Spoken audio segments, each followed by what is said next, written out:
मधुबनी जिला के बिस्फी विधानसभा क्षेत्र में आज महागठबंधन के प्रत्याशी आसिफ अहमद के समर्थन में समाजवादी पार्टी के राष्ट्रीय अध्यक्ष अखिलेश यादव ने एक विशाल जनसभा को संबोधित किया। अखिलेश यादव ने विरोधियों पर जमकर निशाना साधा और कहा कि बिहार में अब बदलाव की बयार चल रही है और जनता विकास चाहती है, वादे नहीं। सभा को संबोधित करते हुए राजद प्रत्याशी आसिफ अहमद ने कहा कि बिस्फी विधानसभा के लिए उनका एक स्पष्ट विजन है। उन्होंने कहा कि हम युवा हैं और हमारे सामने पूरी जिंदगी पड़ी है। अगर मौका मिला, हमने काम नहीं किया तो हमारी राजनीतिक करियर यहीं खत्म हो जाएगी। हम सियासत लालच या लोभ के लिए नहीं बल्कि सेवा के लिए कर रहे हैं। बिस्फी को आगे बढ़ाना हमारी प्राथमिकता है। आसिफ अहमद ने कहा उनकी प्राथमिकता युवाओं के लिए रोजगार का सृजन करना, गुणवत्तापूर्ण शिक्षा, बेहतर स्वास्थ्य सुविधा और महिलाओं के लिए सुरक्षा सुनिश्चित करना। उन्होंने कहा हम इस मिट्टी में जन्मे हैं और इसी मिट्टी में मिल जाएंगे। इस मिट्टी की कसम खाकर कहता हूँ कि मैं यहीं रहकर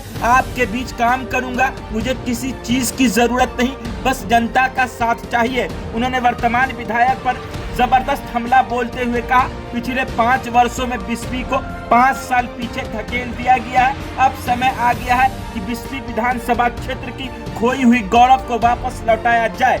हम आपको बता दें कि आज अखिलेश यादव पहुंचे थे सभा को संबोधित करने के लिए। उमड़ी थी एक बड़ी जनसैलाब जिसमें बड़ी संख्या में खासकर युवा उपस्थित हुए थे सभा में और अखिलेश यादव को सुनने के लिए। क्या कुछ कहा वहां आसिफ अहमद ने मंच से भरी मंच से, वो आप सुनिए यहाँ आगे वीडियो में। सभी भाइयों को, सभी बुजुर्गों को, सभी माताओं और बहनों को मेरा प्रणाम, मेरा सलाम। मंच पर उपस्थित सभी सम्मानित नेतागण, आपको भी मेरा प्रणाम, मेरा सलाम।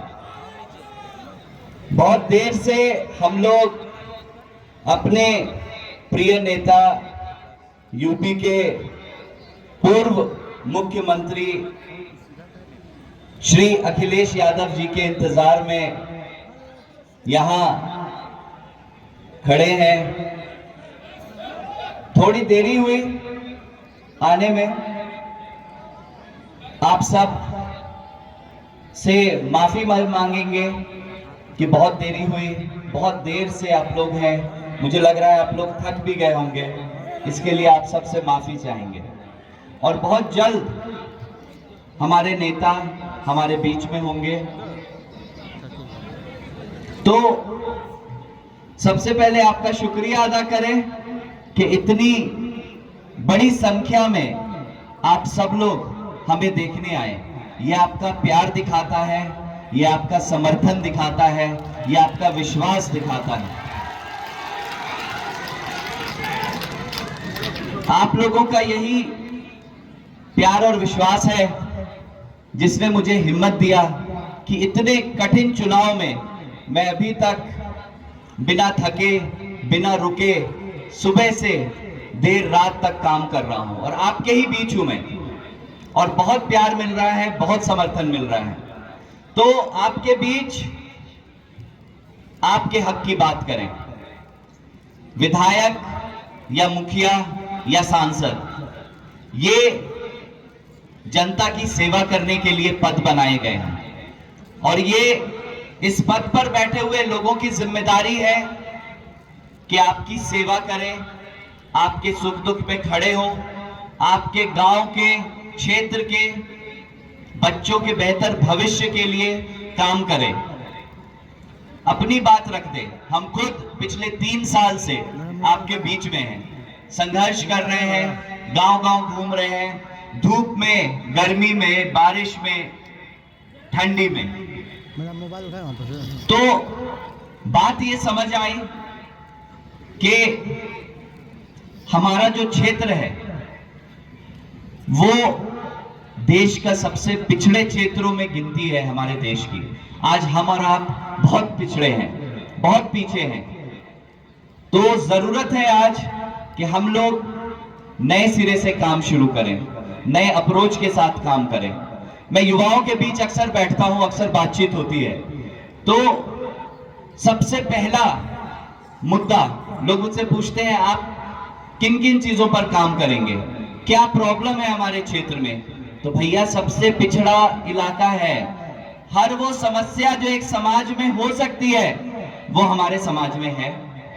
हर वो समस्या जो विकास की गति को रोकती है, हर वो बाधा वो हमारे समाज में है, हमारे गांव में है। तो बहुत मेहनत की जरूरत है, बहुत काम करने की जरूरत है। और मेरे माने तो अगर लिस्ट बनाए कि किन किन कामों को करने की जरूरत है तो कम से कम 100-150 काम निकल आएंगे। लेकिन मैं आपको मुश्किल से 5 चीजें गिनाता हूं जो मेरी लिस्ट में टॉप 5 पर रहेंगे। आप युवाओं के लिए, आप बुजुर्गों के लिए, आप माताओं बहनों के लिए। सबसे पहली चीज मेरी नजर में स्वास्थ्य उपकेंद्रों की जो आज हालत है वो हमसे, आपसे, किसी से छिपी हुई नहीं है। हमारे मीडिया बंधु यहां पर हैं, आए दिन आपके माध्यम से हम लोग सुनते हैं कि कहीं ना कहीं लोग अपनी जान गंवा रहे हैं, क्योंकि हमारे जो स्वास्थ्य उपकेंद्र हैं, बिल्डिंगें तो बड़ी बड़ी बन गई हैं लेकिन अंदर से वो खोखला है। लोगों की जान जा रही है, कहीं ऑक्सीजन की कमी की वजह से, कहीं दवाओं की कमी की वजह से, कहीं डॉक्टरों की कमी की वजह से, और कहीं बेसिक संसाधनों की कमी की वजह से। आप बोलेंगे पढ़ाई की बात पहले क्यों नहीं कर रहे हो, रोड नाले की बात पहले क्यों नहीं कर रहे हो, स्वास्थ्य उपकेंद्र ही क्यों? तो भाई जिंदा रहोगे तब तो पढ़ोगे, कमाओगे, घूमोगे फिरोगे। पहले तो जिंदा बच जाए इंसान, जान तो बच जाए हमारे लोगों की। तो ये था पहला, आप असेसमेंट करिए। जनप्रतिनिधि का काम है आपकी सेवा करना, आपके लिए बेहतर इंतजाम पैदा करना। तो दूसरे पे आते हैं। दूसरा मेरी नजर में है शिक्षा, ज्ञान। आज 60% आबादी युवा है बिहार की। 60% बहुत बड़ी आबादी होती है। और पूरे देश में हम किस नाम से जाने जाते हैं? बिहार को लेबर फैक्ट्री के नाम से जाना जाता है पूरे देश में। क्यों? क्योंकि हमारे लोग पढ़े लिखे नहीं हैं, पढ़ाई में पीछे हैं। क्यों पीछे हैं? शिक्षा का सही इंतजाम नहीं किया गया है हमारे बच्चों के लिए। आज आप 20वीं विधानसभा की हालत देखें, स्कूलों में कुछ ही स्कूल आप गिन पाएंगे उंगली पर जहां शिक्षा का स्तर ठीक है। बहुत अच्छा तो मैं कहीं नहीं कहूंगा। कितने स्कूल मैंने विजिट किया है। इस विधानसभा में 40 पंचायत हैं, 350 टोले हैं। आज टोलों की जो आबादी है वो गांव जैसी है, तो मैं कहूंगा 350 गांव है। और आप स्कूलों की हालत देखिए। मैं देख के आया जो 2-2 कमरे के स्कूल बने हुए हैं, कहीं सिर्फ प्राइमरी स्कूल है, कहीं बेंच और डेस्क का पता नहीं है, कहीं पे पंखा भी नहीं है। कुछ स्कूल तो मैंने ऐसे देखे जहां दरवाजा और खिड़की भी नहीं है। तो क्या पढ़ा रहे हैं भाई हम अपने बच्चों को? 60% युवा, और क्या हम उन्हें ज्ञान के रास्ते पे ले जा रहे हैं? जी नहीं, हम लेबर फैक्ट्री थे और बने रहने के ही रास्ते पर हम चले जा रहे हैं। तो मेरा मानना है कि हमें शिक्षा पर काम करना पड़ेगा, अपने बच्चों को ज्ञान के रास्ते पर आगे ले जाना पड़ेगा, ताकि हमारे बच्चे भी डॉक्टर, इंजीनियर बने, अकाउंटेंट बने, प्रोफेसर बने, IAS, IPS बने।